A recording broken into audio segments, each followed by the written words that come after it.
जब जब इस धरती पर पाप और अधर्म अपनी चरम सीमा पर पहुंचा है, तब तब भगवान विष्णु ने स्वयं अवतार लिया है। सत्य की रक्षा के लिए, धर्म की पुनः स्थापना के लिए और अधर्मियों का नाश करने के लिए।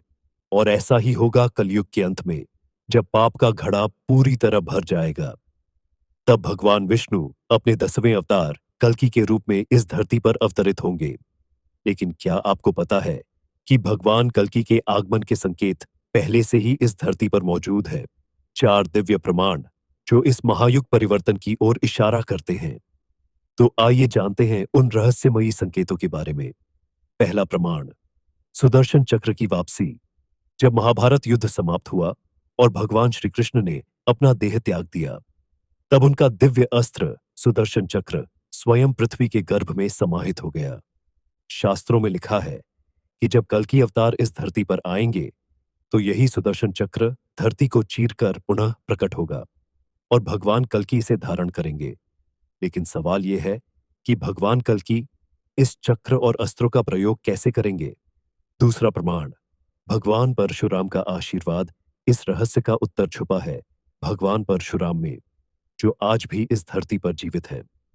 धर्मशास्त्रों के अनुसार भगवान परशुराम अजर अमर हैं, और जब कल्कि अवतार इस संसार में प्रकट होंगे, तो वे उन्हें युद्ध की शिक्षा देंगे, अस्त्र शस्त्र चलाने की विधि सिखाएंगे और धर्म के मार्ग पर चलने का ज्ञान देंगे। यानी कि परशुराम भगवान कल्कि के गुरु बनेंगे। तीसरा प्रमाण, कर्ण का दिव्य कवच और कुंडल। भगवान कल्कि को युद्ध में एक दिव्य सुरक्षा कवच प्राप्त होगा।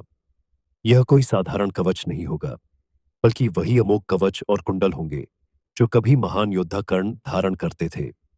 महाभारत युद्ध के पश्चात समुद्रदेव और सूर्यदेव ने इस कवच और कुंडल को छिपा दिया था, ताकि जब समय आए तो यह भगवान कल्कि को प्राप्त हो सके। जब यह कवच भगवान कल्कि धारण करेंगे, तब वे अजेय हो जाएंगे और कोई भी अस्त्र शस्त्र उन्हें हानि नहीं पहुंचा पाएगा। चौथा प्रमाण, ब्रह्म पदार्थ की शक्ति। धर्मशास्त्रों में एक और रहस्य छुपा हुआ है, ब्रह्म पदार्थ। कहा जाता है कि भगवान श्री कृष्ण का हृदय, जो असीमित शक्ति का स्रोत था, आज भी इस धरती पर मौजूद है, और वह स्थान है जगन्नाथपुरी। कलयुग के अंत में जब भगवान कल्कि अधर्म का नाश करेंगे, तब यही ब्रह्म पदार्थ उनकी महाशक्तिशाली ऊर्जा का आधार बनेगा। भगवान कल्कि का जन्म और उनका परिवार। भागवत पुराण के अनुसार भगवान कल्कि का जन्म उत्तर प्रदेश के संभल ग्राम में होगा। वे अपने माता पिता की 5वीं संतान होंगे और समय आने पर देवदत्त नामक घोड़े पर सवार होकर तलवार से अधर्मियों का नाश करेंगे। भगवान कल्कि का विवाह 2 दिव्य शक्तियों से होगा, पद्मा, जो देवी लक्ष्मी का स्वरूप होंगी, वैष्णवी, जो देवी दुर्गा का अवतार होंगी। लेकिन माता वैष्णवी का रहस्य बहुत पुराना है। माता वैष्णवी का दिव्य रहस्य त्रेता युग में दक्षिण भारत के राजा रत्नाकर बहुत बड़े देवी भक्त थे, लेकिन वे संतानहीन थे। उनकी भक्ति से प्रसन्न होकर माता काली, सरस्वती और भगवती ने अपनी शक्ति का एक अंश उनकी पत्नी को प्रदान किया, जिससे जन्म हुआ त्रिकुटा नाम की एक दिव्य कन्या का। त्रिकुटा बचपन से ही भगवान विष्णु की आराधना में लीन थी, और जब प्रभु श्री राम माता सीता की खोज में जंगल में जा रहे थे, तब उनकी त्रिकुटा से भेंट हुई।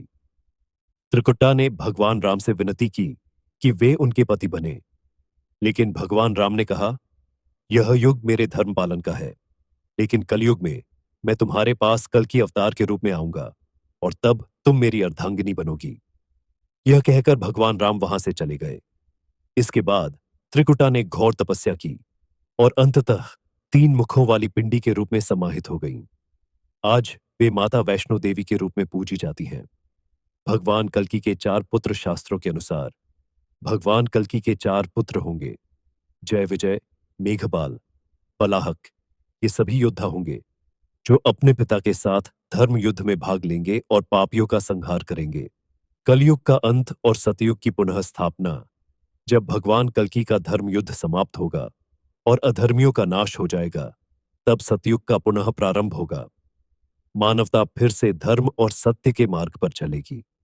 क्या आप तैयार हैं? कलयुग की समाप्ति का समय निकट आ रहा है। क्या आप भगवान कल्कि के अवतरण को देखने के लिए तैयार हैं? क्या आप इस पवित्र युद्ध का हिस्सा बनना चाहते हैं? अगर आपको इस कथा से पहले से कोई जानकारी थी या आप इस पर विश्वास रखते हैं, तो कमेंट करें और अपनी राय साझा करें। और अगर आपको यह कथा पसंद आई हो, तो लाइक करें, शेयर करें और हमारे चैनल को सब्सक्राइब करें। जय श्री विष्णु, जय श्री कल्की।